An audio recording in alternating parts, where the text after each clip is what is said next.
누군가를 사랑하는 게 쉽기도 하고 굉장히 어렵기도 합니다. 여러분, 내 안에 사랑하는 마음이 막 넘쳐날 때는 뭐든지 예뻐 보여요. 뭐든지 예뻐 보이고요, 뭐든지 다 해줄 수 있어요. 뭐든지 다 넘어갈 수 있을 것 같아요. 그런데 내 마음이 차가워지면요, 사랑만큼 힘든 것도 없어요. 다쳐버리면 사랑만큼도 힘든 거예요. 사랑만큼 바늘 구멍 하나 안 들어가요. 여러분, 사랑은 모든 걸 품고 모든 걸 이기고 죽음까지도 견딜 수 있어요. 그만큼 파워풀해요. 그런데 사랑이 식으면 작은 결점 하나 용납하지 못하는 게 이게 사랑이에요.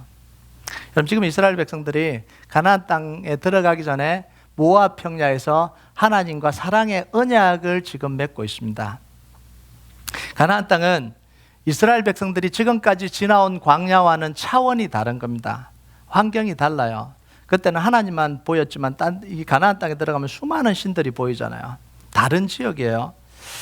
아직 가나안 땅에 들어가 보지도 않았어요. 가나안 땅의 삶이 뭔지도 몰라요. 그런데 덜컥 약속부터 하는 거예요. 들어가서 이렇게 살겠다, 이렇게 사랑하겠다 결정부터 내려놓고 지금 아직도 들어가지 않았는데 결정부터 하는 거예요.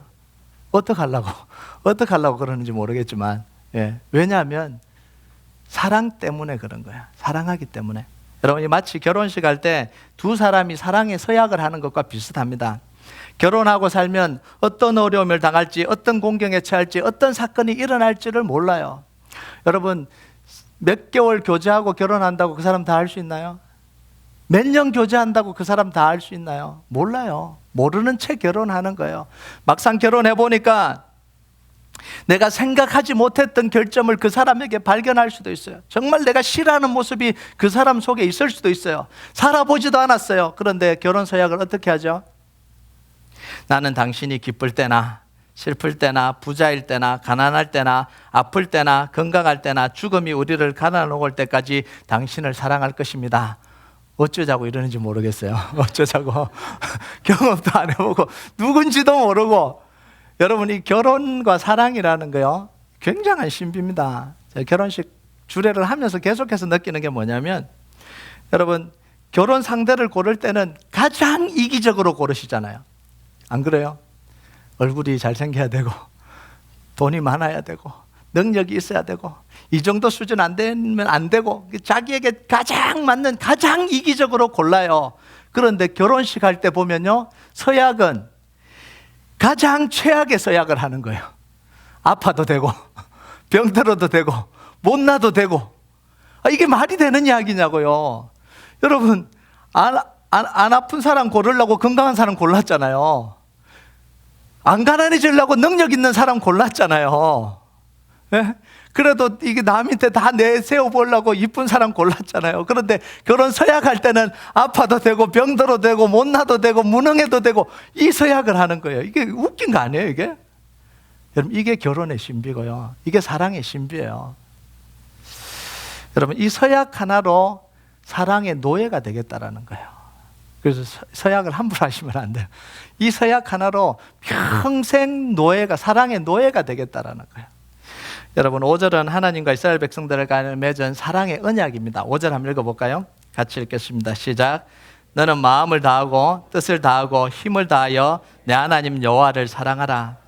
이게 무슨 서약이냐? 겉으로 볼 때는 이스라엘 백성들에게 일방적으로 요구하시는 것 같아요. 너는 마음을 다하고 뜻을 다하고 힘을 다해서 사랑하라, 이렇게 이야기하니까요. 겉으로 볼 때는 이 언약 속에 매여 있는 게 이스라엘 백성들인 것 같아요. 이스라엘 백성들을 올가매는 이런 이 족쇄인 것 같아요.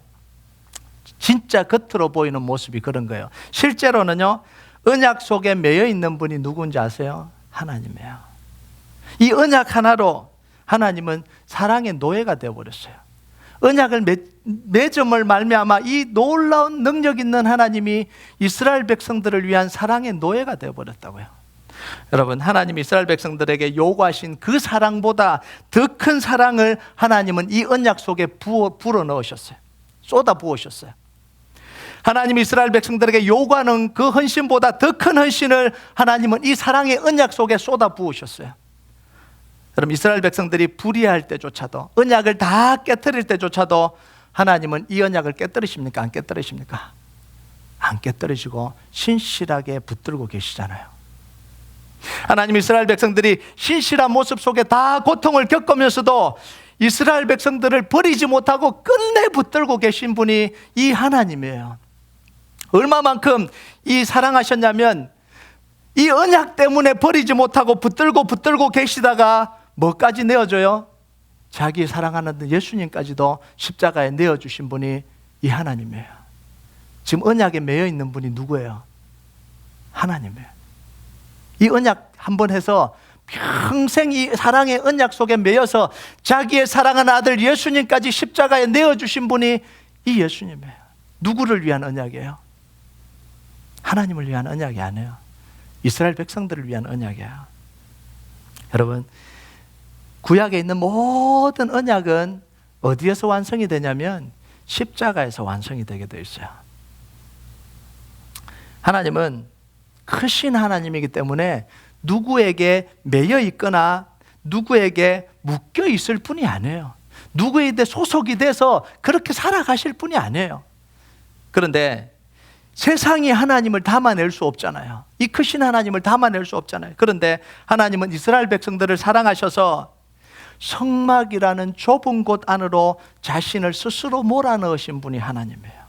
하나님은 그곳에 계실 수가 없어요. 그런데 성막이라는 이 법궤라는 작은 공간 속으로 자기를 스스로 몰아넣으셔서 40년 광야 생활할 때 하나님은 이스라엘 백성들과 함께 계신 거예요. 내가 너와 함께 가고 너희 눈물을 닦아주고 길을 인도하고 40년을 그 험한 광야를 함께 살아오신 분이 하나님이에요. 여러분, 우리는요 하나님이라는 크신 존재를 받아들일 수 없는 존재예요. 그런데 하나님은 우리를 사랑하셔서 자신 스스로 우리와 사랑의 언약 관계 안으로 자기를 제한시키신 거예요. 제한시켜서 몰아넣으신 거예요. 이게 하나님의 사랑이에요. 여러분, 성육신 사건이 대표적인 사건이잖아요.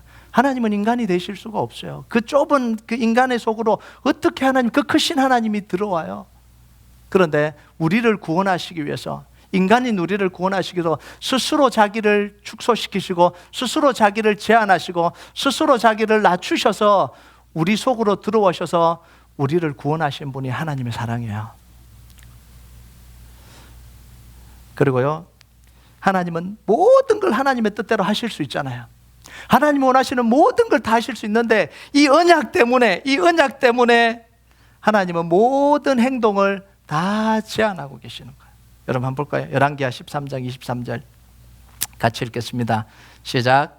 여호와께서 아브라함과 이삭과 야곱과 더불어 세우신 언약 때문에 이스라엘에게 은혜를 베풀며 그들을 불쌍히 여기사 돌보사 멸하기를 절기하지 아니하시고 이때까지 자기 앞에서 쫓아내지 아니하셨더라.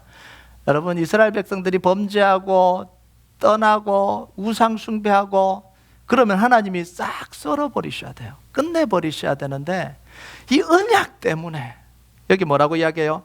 아브라함과 이삭과 야곱과 더불어 세우신 언약 때문에 멸하지 않았다, 이렇게 이야기를 해요. 우리가 지금 죄를 범하고 우리가 하나님의 뜻대로 살지 못할 때도 있고, 그런데도 하나님이 우리를 멸해버리시지 않는 이유가 뭐예요? 우리에게 주신 십자가 언약 때문에 그런 거야. 우리는 벌써 십자가 언약이 아니었으면 다 이 세상 사람들이 아닌 사람들이에요. 재앙과 저주 속에 있는 사람들이에요. 그런데 그 하나님이 우리와 함께 하신 십자가 언약 때문에 우리가 사랑을 입고 있는 거야. 여러분, 하나님과 우리와의 계약에서 유익을 보는 수혜자는 항상 우리예요. 항상 우리예요. 50대 50이 아니에요. 좀 많이 양보해서 우리가 80이고 하나님이 20이 아니에요. 우리가 100%. 모든 언약에 있어서 모든 수혜는 다 누가 입냐면 우리가 100% 언약을 입니다. 여러분 보세요. 아담의 언약의 수혜자가 다 아담이잖아요. 노아의 언약, 아브라함의 언약, 모세의 언약, 다윗의 언약, 모두가 하나님이 아니라 계약 당사자들에게 주시는 일방적인 은혜예요. 일방적인 은혜. 그런데 왜 하나님은 항상 언약을 맺으세요? 아브라함이 맺어달라 그러지도 않고요, 아담이 맺어달라 그러지도 않고요, 모세가 맺어달라 그러지도 않았어요. 하나님이 일방적으로 맺어주시는 거예요. 이리 와라, 언약을 맺자, 나와 언약을 맺자. 왜 그러겠어요? 하나님의 사랑 때문에 그런 거야. 하나님이 너무 사랑이 넘치셔서 그 언약을 맺지 않으면 안 될 수가 없는 거야. 하나님의 이 사랑이 넘쳐서요, 예수님을 십자가에 매달지 않으면 안 되기까지 간 거예요. 그게 하나님의 사랑이에요. 우리가 살 수 있는 유일한 길은 뭐냐면 하나님의 사랑 때문에 살아가는 거예요. 여러분, 우리가 하나님을 사랑해서 사는 게 아니라 하나님이 우리를 사랑해서 사시는 거예요. 네. 하나님 우리에게 명령하신 마음을 다하고 뜻을 다하고 힘을 다하여 내 하나님을 사랑하라, 하나님 자신을 위한 명령이 아니에요. 우리가 하나님을 사랑한다 그래서 하나님께 잘 되는 게 하나도 없어요. 뭐 재산을 얻는 것도 없고 뭐 배부른 것도 없어요. 다 우리를 위한 거예요. 우리가 하나님의 말씀을 지키고 하나님 말씀 따라 살아갈 때 하나님이 유익한 게 아니라 우리를 위한 명령이에요. 마음을 다하고 뜻을 다하고 힘을 다하여 사랑할 때 그 모든 유익이 누구에게 흘러가냐면 바로 우리에게 흘러가는 거예요. 여러분이 정말 예배 속에 예배를 드리고 간절히 예배를 드리고 은혜롭게 예배를 드리고 하나님을 예배할 때 그 모든 은혜가 어디로 흘러가죠? 다 우리에게 흘러오잖아요. 우리가 기도하고 철야하고 엎드려서 기도하고 새벽 기도하고 목이 터져라고 기도하고 그 기도를 통해서 하나님이 유익을 얻습니까? 아니, 그 기도를 통해서 우리가 은혜를 얻잖아요. 우리가 하나님의 도우심을 얻잖아요. 우리가 말씀대로 살고 우리가 크리스찬으로 살아가고 우리가 정말 도덕적으로 살고 우리가 정말 복음 안에서 살 때 그걸 통해서 하나님이 유익을 얻나요? 아니요, 우리가 다 그 유익을 얻잖아요. 이게 하나님이 계획하신 이 하나님의 언약의 내용이에요. 근데 우리는 이걸 모르고 왜 하나님이 예배하라 그러냐, 왜 이렇게 마음을 다하고 뜻을 다하고 다 하라 그러냐, 왜 봉사하라 그러냐, 왜 이렇게 우리를 이렇게 달달달 볶아서 이렇게 하나님을 섬기게 만들어라 그러냐. 아니에요. 잘못 이해하고 있기 때문에 그래요. 하나님의 사랑은 부모의 사랑을 닮았잖아요. 부모가 자녀들에게 자기 좋아라고 막 시키는 부모 봤어요? 육신의 부모는 그런 부모들이 가끔씩 있어요. 그런데 그러지 않잖아요. 정말 그 아이를 위해서, 그 자식을 위해서 모든 걸 다 쏟아붓잖아요. 그걸 하면 누가 유익이냐면 부모가 유익이 아니잖아요. 자녀에게 유익이 되는 거예요. 이게 하나님의 사랑이에요. 여러분, 우리가 하나님을 사랑할수록 우리에게 축복이 흘러옵니다. 우리가 하나님을 사랑할수록 우리 영혼이 살아나는 거예요. 우리가 하나님을 사랑할수록 우리 육신이 건강해집니다. 우리가 사랑할수록 영혼이 건강해지고요. 우리가 하나님을 사랑할수록 우리 삶에 더 에너지가 넘치는 거예요. 여러분 믿으십니까? 여러분 정말 하나님을 사랑함을 통해서 여러분의 인생의 모든 영역들이 온전하게 회복되는 역사가 있길 주님의 이름으로 축복합니다. 여러분, 우리 교회가 지금 추구하려고 하는 게 그겁니다. 온전한 예배를 드리면서, 감격적인 예배를 드리면서, 은혜의 예배를 드리면서 우리 하나님의 자녀들이 하나님 앞에서 다시 회복되는 꿈꾸는 예배를 드리는 게 우리 예배잖아요. 여러분, 중요한 건 이제 뭐냐면 어떻게 우리가 하나님을 사랑할 수 있냐는 거예요. 우리가 하나님을 사랑할 수나 있을까요? 여러분 한번 보세요. 내가 골라서 70억 인구 중에 고르고 골라서 결혼한 이 사람도 못 사랑하는데, 그렇잖아요. 골랐어요. 그냥 얻은 게 아니고 골랐어요. 그런데도 못 사랑하는데 하나님을 사랑할 수 있을까요? 하나님은 감사하게도 하나님을 사랑하는 방법을 가르쳐 주셨어요. 그게 뭐냐면 4절입니다. 우리 4절 같이 한번 읽어볼까요? 4절 같이 읽겠습니다. 시작. 이스라엘아 들으라, 우리 하나님 여호와는 오직 유일한 여호와시니. 이게 하나님을 사랑하는 방법이에요. 여러분, 우리 하나님 여호와는 오직 유일한 여호와시니, 이건 뭐냐면 하나님을 사랑할 수 있는 사랑의 전제 조건이에요. 여러분, 이 전제 조건이 이루어지지 않으면 우리가 하나님을 사랑하는 건 불가능해집니다. 이 전제 조건을 우리가 받아들이고 선택을 해야 비로소 우리가 하나님을 사랑할 수가 있어요. 여러분, 이스라엘 백성들이 살았던 시대에 이 고대 근동 지역에는요, 이 고대 근동 지역이라는 건 뭐냐면 바벨론 지역하고 이집트하고 이 가나안 땅하고 소아시아 지역, 이렇게 요 지역을 고대 근동 지역이라고 이야기를 합니다. 그때 그 지방은 다양한 신들이 사람들을 지배하고 있었습니다. 사람들과 신이 떨어진 시대가 아니에요. 오늘날하고는 완전히 다른 문화 속에서 살아가는 시대입니다. 전쟁을 주관하는 신, 농사를 주관하는 신, 사랑을 맺어주는 신, 출생과 생산을 관장하는 신, 사방에 눈만 돌리면 다 신이에요. 사방에 눈만 돌리면.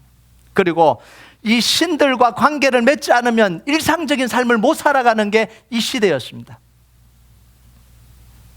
심지어 왕들조차도 신으로 만들어버린 시대잖아요. 그러면서 신으로 숭배하는 시대잖아요. 특히 이스라엘이 400년간 노예로 살았던 이집트는요, 신들의 천국입니다. 그리고 앞으로 들어갈 가나안 땅도 다양한 신들이 다 지배하는 거예요. 농경 문화 속에서 신들과 관계 맺지 않으면 어떤 것도 할 수 없는 그런 땅이에요. 그런데 하나님 뭐라고 그러십니까? 우리 하나님 여호와는 오직 유일한 여호와시네, 이렇게 이야기해요. 하나님만이 유일하게 살아계신 하나님이라는 거예요. 하나님만이 진짜 신이라는 거예요. 하나님만이 모든 신을 굴복시킬 수 있는 능력의 신이라 전능하신 분이라는 거예요. 하나님은 출애굽과 광야 40년 동안 이것을 끊임없이 보여주셨습니다. 40년 동안 보여주셨어요. 그러면서 이제 뭘 하라 그러냐면 이스라엘 백성들에게 선택하라, 이렇게 이야기를 하는 거예요. 선택하라. 여러분, 하나님이 유일한 여호와이심을, 여호와 하나님이면 사실을 인정하고 하나님만 섬기기로 선택하는 게 사랑의 시작입니다. 여러분, 사랑은 언제나 선택이에요. 선택하지 않으면 사랑이 이루어지지 않습니다. 여러분, 선택하는데요, 선택하지 않았는데 사랑이 시작이 됩니까? 아니요. 70억 중에 한 여자를 선택했기 때문에 사랑이 시작이 된 거예요. 그죠? 70억의 모든 여인을 사랑하겠다 그러면 사랑이 시작이 안 돼요. 예. 이 큰 나무에 있는 누구를 사랑하겠다고 결정을 내려야, 선택을 해야 그때부터 사랑이 시작이 되는 거예요. 여러분, 선택 없는 사랑은 있을 수가 없어요. 자, 그러면 이런 의문이 생기잖아요.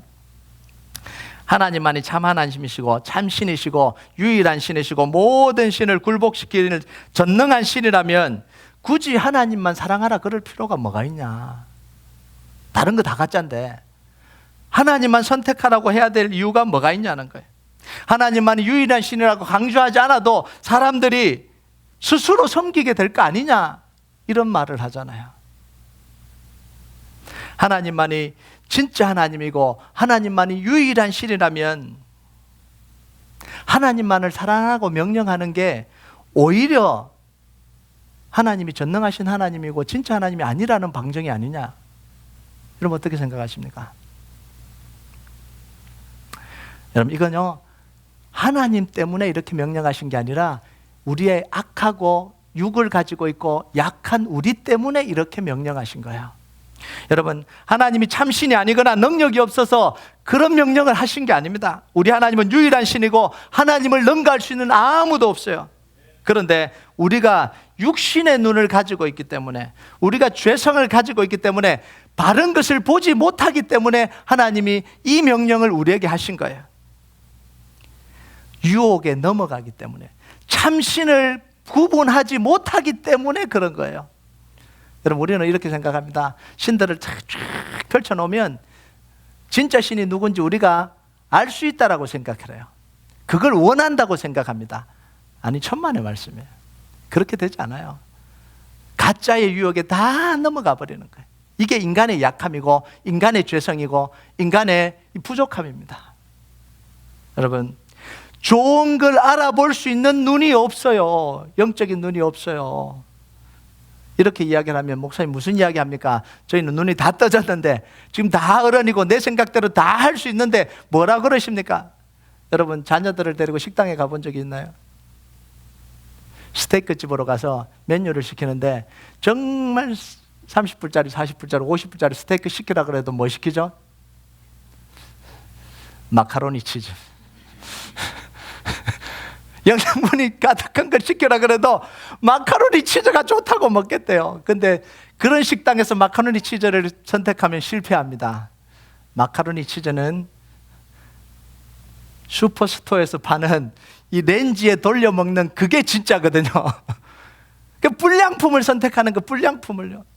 맛있는 음식을 다 해놓고 영양분 많은 음식을 다 한 상 차려놔도 엄마 오늘은 나 라면 먹을게. 패고 싶어요. 패고 싶어요. 미리 이야기를 하든가. 미리 이야기를. 여러분, 애들만 이럴 것 같습니까? 하나님을 몰라요, 우리가요. 하나님이 유익한 걸 다 줘도 유익한 걸 분간하지 못하는 게 우리의 모습이에요. 여러분, 여호수아가 이스라엘 백성들에게 고별사를 할 때도 뭐라고 이야기를 해요? 선택하라, 이렇게 이야기를 해요. 왜 선택하라 그럴까? 하나님이 살아계신 하나님이고 유일한 하나님인데 선택할 게 뭐 있어요? 다 뻔히 보이는데. 아니, 그런데 선택하라고 이야기를 합니다. 뭐라고 해요? 너희 섬길 자를 오늘 택하라. 오직 나와 내 집은 여호와를 섬기겠노라. 왜 그런지 아세요? 가나안 땅에 들어가 이스라엘 백성들이 하나님을 선택한 게 아니라 우상을 다 선택한 거예요. 마치 마카로니 치즈를 선택하듯이 다 선택한 거예요. 근데 여호수아는 뭐라 그래요? 오늘날 너희가 섬길 자를 택하라. 나와 내 집은 여호와를 섬기노라. 우리의 삶의 결과는 선택의 결과예요. 제가 결혼식을 주례하면서 신랑과 신부에게 늘 하는 이야기가 있습니다. 뭐냐면 결혼한 순간 신랑에게 여자는 앞으로 영원히 여자는 신부 한 명밖에 없다. 앞으로 모든 여자는 사람일 뿐이다. 여자가 아니에요. 사람이어야 됩니다. 30억이 넘는 여자들이 있어도 여자로 보이면 안 돼요. 사람으로 보여야 됩니다. 한 여인을 여자로 선택했기 때문에 그 다음은 다 사람이어야 됩니다. 여러분, 남자가 결혼을 했는데 그 결혼한 남자가 여전히 이웃집 여자가 예뻐 보이고요.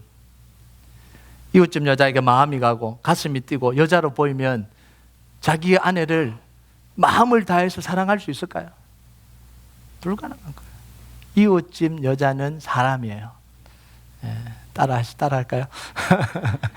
사람이에요, 사람. 여러분, 마음을 다하고 뜻을 다하고 힘을 다하여 내 하나님 여호와를 사랑하라는 말씀을 따르려면, 이게 이루어지려면 뭐가 전제가 되어야 되냐면 4절이 전제가 되어야 돼요.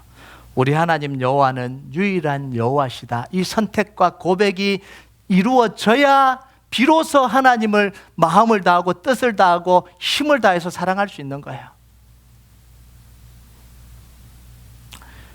여러분, 결혼한 남자들에게 어느 남자도요, 결혼하고 난 뒤에도 마음대로 전 세계에 있는 여인을 선택할 수 있다고 기회를 주면, 다 주면 자기 아내만을 오로지 사랑할 수 있는 그 남자가 몇 퍼센트나 될까요? 손 들었습니다, 제가. 손든 이유는 오늘 부부싸움을 안 하려고 손 들은 겁니다. 그럴 수 없어요. 다 가능성을 열어두고 하나님만 사랑하라? 불가능한 이야기예요. 사랑은 선택입니다. 사랑은 선택이에요. 여러분, 가나안 땅에 들어갔는데 이스라엘 백성들의 눈에 바알이 더 좋아 보이고 아세라가 더 유익해 보이면 어떻게 마음을 다하고 뜻을 다하고 힘을 다하여 하나님을 사랑할 수 있어요? 그래서 들어가기 전에 아예 선택을 하라고 이야기하는 거예요. 들어가기 전에. 여러분, 우리가 신앙생활이라는 건 뭐냐면 선택을 하고 시작하는 겁니다. 여러분, 예수님을 믿고 난 뒤에 하나님의 주시는 은혜가 너무 커요. 예수 믿고 나니까 하나님 기도하니까 응답도 줘요. 말씀 듣고 나니까 이렇게 막 하나님이 말씀으로도 역사해요. 아, 지금부터 나는 이제 하나님을 섬기고 살겠다, 이렇게 하잖아요. 내가 그리스도와 함께 십자가에 못 박혔나니 이제는 내가 사는 것이 아니고 내 안에 그리스도께서 사시는 것이다. 선택하고 시작하잖아요. 선택하고 시작해야지 그게 신앙생활이 되는 거예요. 이제 내가 사는 건 내가 사는 게 아니라 나를 위해서 십자가에 피 흘려 돌아가신 예수 그리스도를 위해서 사는 것이 내 삶이다. 선택하고 살아가는 거예요. 그 선택이 돼야 예배가 되는 거잖아요. 그 선택이 돼야 기도가 되는 거예요. 그 선택이 돼야 말씀대로 살 수 있는 거예요. 여러분, 우리가 한번 생각을 해볼까요? 우리가 신앙생활 하면서 말씀을 읽고 말씀을 지킬 때 가장 중요한 게 뭘까요? 하나님을 사랑하면 하나님의 말씀을 지키게 되잖아요. 너희가 나를 사랑하면 내 계명을 지킨다고 하나님 예수님이 분명하게 이야기를 했는데, 말씀을 지킬 때 가장 중요한 게 뭔지 아세요? 말씀이 나에게 유익이 되느냐 안 되느냐, 이게 기준이 되면 안 됩니다. 우리가 하나님을 사랑하기로 선택했기 때문에 말씀을 지키는 거예요. 아멘 하십니까? 아직 이해가 조금 덜 되면 제가 설명을 더 하겠습니다. 사랑하는 하나님이 우리에게 주시는 말씀이기 때문에 지키는 거예요. 그 말씀이 유익하기 때문에 물론 유익이 됩니다. 근데 유익하기 때문에 지키면 문제가 생겨요. 여러분 1절에서 3절까지 보면 하나님 말씀을 지킬 때 유익이 나와요. 대표적인 유익이 뭐냐면 가나안 땅에 들어가서 내 날이 장구하게 될 것이다. 내가 복을 받을 것이다. 적과 꿀 흐르는 땅 내가 준 그 땅에서 내가 크게 번성하리라. 하나님의 약속의 말씀을 지키면 이런 축복을 우리에게 주는 게 당연한 겁니다. 자, 그런데 이스라엘 백성들이 하나님의 말씀을 지키는 이유가 이것 때문이라면, 이 유익 때문이라면 문제가 생긴다라는 거예요. 무슨 문제가 생기냐? 그 유익이라는 관점이 사람마다 다 틀리거든요. 하나님이 주시는 정말 유익이 있는 반면에 자기들이 생각하는 유익이 있어요. 이것도 유익하네. 여러분, 이스라엘 백성들이 가나안 땅에 들어가서 왜 우상을 섬겼을까요? 이런 퍼펙트한 하나님을 모시고 가나안 땅에 들어갔는데요. 40년 광야에서 모든 것을 다 부어주신 하나님, 모든 기적을 다 일으키신 전능하신 하나님, 모든 전쟁에 승리하신 하나님을 모시고 가나안 땅에 들어갔어요. 그런데 왜 우상을 섬기죠? 바로 이 유익 때문에 그런 거예요. 하나님이 유익하지 않아서 그런 게 아닙니다. 하나님도 유익하지만 들어가서 보니까 바알과 아세라도 유익하더라는 거예요. 이게 누구 기준이죠? 자기들 기준에 보니까 하나님과 다른 유익이 있더라는 거예요. 하나님과 다른 재미가 있더라는 거예요. 그러니까 받아들이는 거예요. 선택을 했다면 안 받아들일 텐데 선택을 하지 않으면 언제든지 받아들일 거예요. 그래서 비즈니스 할 때도 독점 계약을 하잖아요. 독점 계약. 네. 딴 거는 신경도 쓰지 마라. 우리가요, 예수 그리스도를 믿고 하나님의 자녀가 된 건 하나님과 우리 사이에 독점 계약을 맺으신 거예요. 아멘 하십니까? 누가 손해일까요? 우리가 손해일까요? 하나님이 손해예요. 이런 바알과 아세라가 주는 다른 유익과 즐거움을 맛본 거예요. 하나님만이 유일한 하나님이고 하나님으로부터 오는 유익이 참된 유익이라는 결단이 없으면 정말 하나님으로부터 오는 그 유익을 우리가 할 수가 없는 거예요. 놓쳐버리게 되는 거예요. 여러분, 가나안 땅을 앞둔 이스라엘 백성들에게 오직 여호와만 사랑하라, 오직 하나님만 사랑하고 마음을 다하고 뜻을 다하고 힘을 다해서 하나님을 사랑하라는 이 명령은 이스라엘 백성들을 족쇄 속에 가두기 위한 명령이 아니라 살리기 위한 명령이에요. 정말 살리기 위한 명령이에요. 오늘날 우리가 하나님 우리에게 세상을 사랑하지 말고 하나님만 사랑하라고 하는 명령은 우리를 세상으로부터, 유혹으로부터, 세상의 잘못된 것으로부터 우리를 보호하기 위한 거예요. 이게 잘못된 명령이에요. 하나님 왜 우리가 세상으로부터 격리시키냐? 격리시키는 게 아니에요. 세상 속에서 벗어나라는 이야기가 아니에요. 세상을 살아가지만 하나님을 선택하고 살아라, 이런 이야기예요. 그 유혹 속에 빠지지 말고, 유혹 속에 빠지면 결과가 뻔하니까. 여러분, 우리가 세상 속에 살아가면서요, 하나님을 사랑하고 세상의 유혹에 넘어지지 않는 구체적인 방법이 뭐냐면 6절에서 9절까지 이 네 가지를 우리가 잘 봐야 되는데요.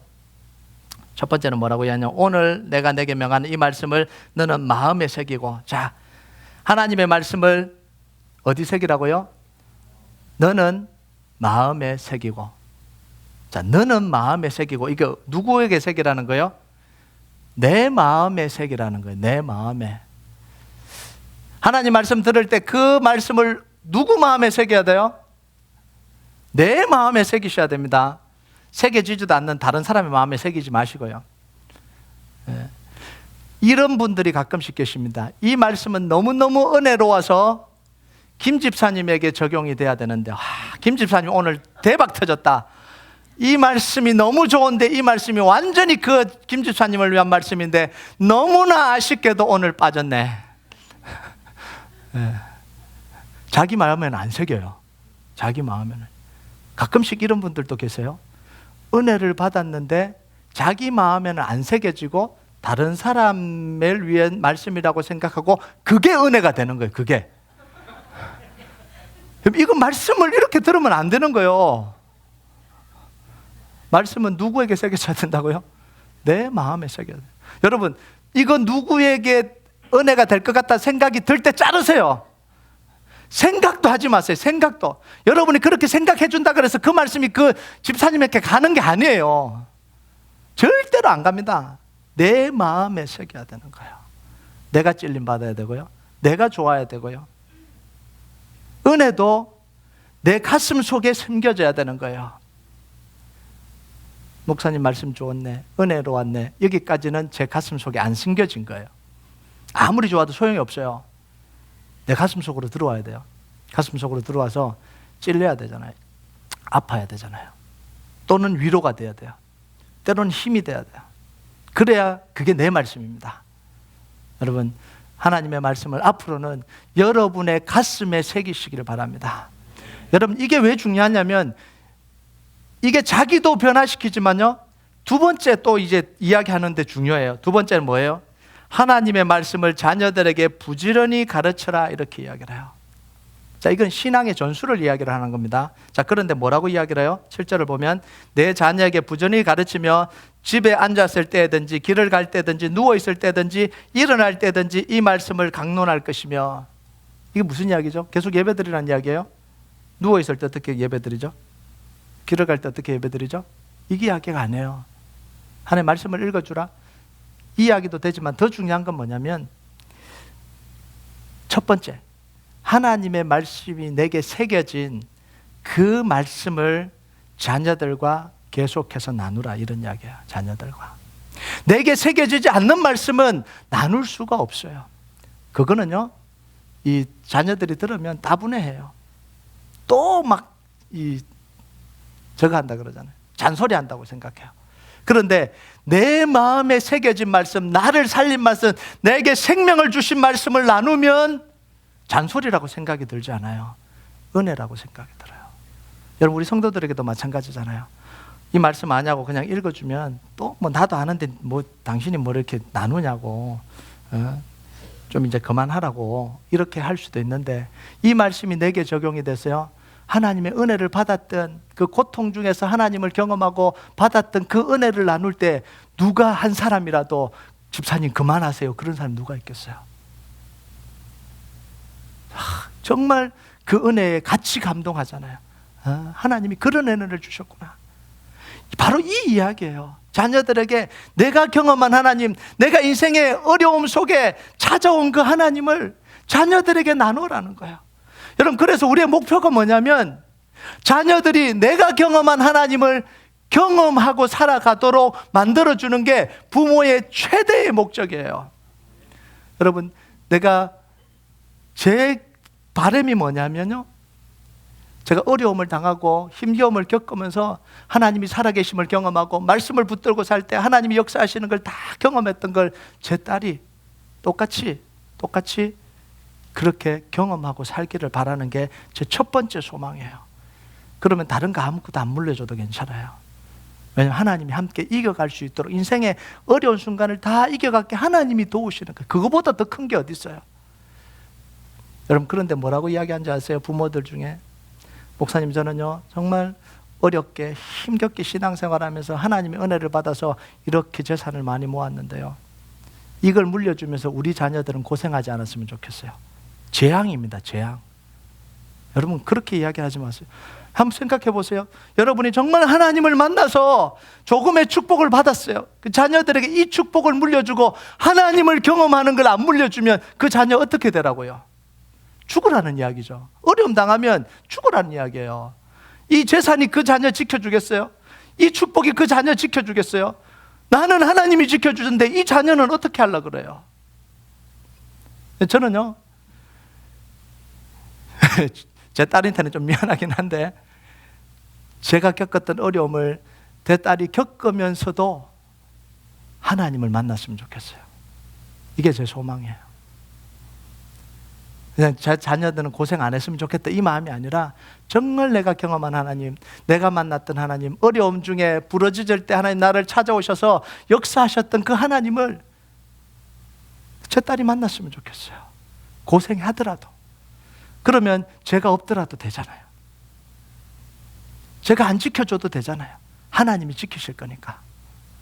여러분, 여러분의 모든 자녀들이 여러분이 경험하고 여러분이 만난 하나님이 자녀들에게 신앙으로, 삶으로 전수되는 축복이 있길 주님의 이름으로 축복합니다.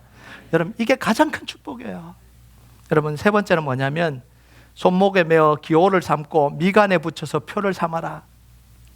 미간에 이렇게 붙여서 이렇게 붙이고 손목에 붙이고, 이거 그냥 말씀을 붙여놔라 이런 이야기예요. 여기 말씀을 붙이면 자기가 못 보고 딴 사람이 보죠. 안 보여요. 안경처럼 내리면 좀 보일란지 모르겠지만, 그래서 이스라엘 백성들이 문자적으로 해석해서 머리에 이렇게 막 메고 다니잖아요. 유대인들은 손목에 막 하고, 물론 그렇게 하기도 하는데요. 근데 정말 하나님이 원하시는 게 뭘까요? 이렇게 하신 이유가 뭘까요? 이건 문자적인 것보다요, 그 의미가 뭐냐면 말씀으로 모든 행동의 기준을 삼으라 이런 이야기예요. 말씀으로 미간에 붙이고 손목에 붙이든지 늘 생각과 판단과 모든 결정을 뭐의 기준에, 뭘 기준으로요? 말씀을 기준으로 하고 살아라는 거예요. 그럼 여러분 한번 생각해 보세요. 말씀을 기준으로 하고 내가 생각한 대로 안 하고 말씀을 기준으로 생각하고 판단하고 결정하고 살아가면 우리 인생 속에서 어떤 일이 벌어지겠어요? 어마어마한 일들이 벌어지는 거예요. 우리는 대부분 다 내 감정대로 결정하죠. 화가 난 대로 결정하잖아요. 분노대로 결정하고 미움에 따라서 결정하는 거예요. 하나님 말씀대로 산다고 그러면서 정작 결정할 때는 확 올라와서 다 필요 없어. 오늘부터 교회 안 나가. 내 마음대로 할까. 그러고 결정하잖아요. 그렇게 어리석은 게 어디 있어요. 지금 하나님 뭐라 그러냐면 말씀을 가지고 생각을 하고 말씀을 가지고 판단을 하고 말씀을 가지고 인생을 모든 결정을 내리라는 거예요. 그러면요, 여러분의 인생이 완전히 달라집니다. 여러분, 그런 인생이 되길 주님의 이름으로 축복합니다. 완벽하게 되지 않지만 우리가 노력하는 거예요. 최대한 제가요, 노력하고 살아요. 정말 말씀대로. 우리 교회가 이거잖아요. 말씀대로 한번 살아보자는 거예요. 하나님이 약속의 말씀했으니까 말씀대로 한 살아보면 어떤 결과가 나오는지 보자는 거예요. 저는 이거 보고 싶어요. 지금까지 그렇게 해왔고요. 앞으로도 보고 싶어요. 하나님이 역사하시, 어떻게 역사해 갈지요. 저는 여러분의 가정 속에 하나님이 어떻게 역사하실지가 궁금해져요. 여러분의 인생들 속에 하나님이 어떻게 역사하실지가 궁금해집니다. 그 마음으로 여기서 메시지 전하고 그 마음으로 목회를 하는 거예요. 그럼 네 번째, 이제 마지막으로요, 집 문설주와 바깥문에 기록하라 이렇게 이야기합니다. 이거 왜 그러죠? 말씀 읽는 걸 잊어버리지 않도록 자꾸 잊어버려요. 그러니까 문설주에 붙여놓으면 문을 지나다닐 때마다 내가 말씀을 자꾸 놓치고 있구나. 바깥문에 이제 집 나갈 때 들어올 때 보면서 내가 또 오늘도 말씀을 읽고 살았구나. 여러분, 이게 굉장히 중요하다는 거 아십니까? Out of sight, out of mind. 안 보이면 끝이에요. 여러분, 목회자라도요, 제가 작정하고 선택하지 않으면요, 이거를 말씀을요, 설교 준비할 때만 펴볼 수도 있어요. 그래도 다행히 제가 새벽 기도를 매일 하니까 매일 펴봐야 되기는 하네요. 그렇지 않으면 금요일날 설교 준비하려고 펴고 주일날 설교 준비하려고 펼 수도 있다라는 거예요. 제가 그렇다는 이야기가 아니라 펼 수도 있다. 이게 목사도 그래요. 여러분, 신앙생활하면 크리스찬 중에요, 주일 예배 끝나고 그냥 듣고 다음 말씀을 또 올릴 때가 언제냐면 주일날 예배 시간이에요. 이런 분들이 있어요. 그나마 옛날에 성경책을 들고 다녀서 그때 성경책이라고 하죠. 요즘 성경책도 안 들고 다니잖아요. 여러분, 성경 읽기로 작정을 하지 않으면, 보이는 곳에 두고 매일매일 하지 않으면 우리는 말씀을 잃어버려요. 저는 그래서 아예 작정을 합니다. 새벽 기도 끝나고 하루를 다 시작하기 전에 1시간 성경을 읽고 시작을 해요. 먼저 읽고 시작합니다. 안 그러면 놓치니까요. 목사라고 성경 읽는 게 아니에요. 그 시간 놓쳐버리니까 하루 종일 성경 붙들 시간이 없어요. 바빠요. 이거 한다고 그거 한다고 정신없 살다 보니까 성경을 붙들고 있을 시간이 없어요. 그래서 아예 첫 시간을, 1시간을 그냥 성경을 읽어요. 그래서 하나님 은혜를 감사하게 이제 요한계시록만 남았어요. 올해. 근데 그것보다 더 중요한 게 뭐냐 하면요, 성경을 1시간 읽고 나니까 삶이 달라집니다. 성경 읽었다는 게 중요한 게 아니라, 여러분, 밤새도록 내게 찾아왔던 이 잘못된 생각들, 두려움들, 짜증나는 생각들, 힘겨운 생각들을 말씀을 읽으면서 다 리셋돼 버렸어요. 1시간 읽으니까요 싹 리셋되더라고요. 부정적인 에너지가 싹 빠져버립니다. 그러면서 하나님의 말씀으로 이 제 인생이 채워지는 거예요. 그때부터 하루가 생각하는 게 달라져요. 삶이 달라지더라고요. 제가 그 은혜에 젖어서 살아가는 거예요. 여러분, 목사만 그럴까요? 아니에요. 우리가 정말 짧게나마 여러분 정해놓으세요. 정하지 않으면 안 돼요. 정해놓고요 한번 해보세요. 그러면서 어젯밤에서 그 있었던 일들은 다 그냥 다 정리가 돼요. 다 정리가 되고요 하나님이 지혜를 주셔요. 지혜를 주시고 힘을 주시고 능력을 주시고 에너지를 주신다고요. 그러면 인생이 달라지잖아요. 인생이 완전히 바뀌어지는 거예요. 여러분, 이 모든 것은요 말씀을 기준으로 하고 말씀을 근거로 해서 인생을 살아라는 거예요. 이게 하나님 우리에게 주신 가장 큰 축복이에요. 하나님 우리를 구원하신 것이 첫 번째 축복이고요 두 번째 축복은 이 약속의 말씀을 우리에게 주신 게 두 번째 축복이에요. 그래서 우리가 붙들고 살 건 이 말씀밖에는 없어요. 하나님을 사랑하면 오직 하나님만 섬기기로 선택하십시오. 하나님을 사랑하면 하나님의 말씀을 오직 신앙과 행위의 유일한 표준으로 삼겠다고 결정하고 여러분 신앙생활 하십시오. 그리고요 말씀대로 살아가세요. 그러면 말씀에 기록된 대로 하나님이 역사할 겁니다.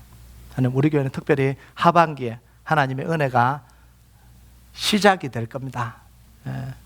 목회자가 이렇게 이야기하면 그냥 흘려 듣지 마세요. 하나님이 은혜 주시려고 분위기를 지금 다 만들었어요. 특별히 금요 회복 집회 속에서 기도의 영역이 터져 나올 거예요. 여러분 놓치지 마세요.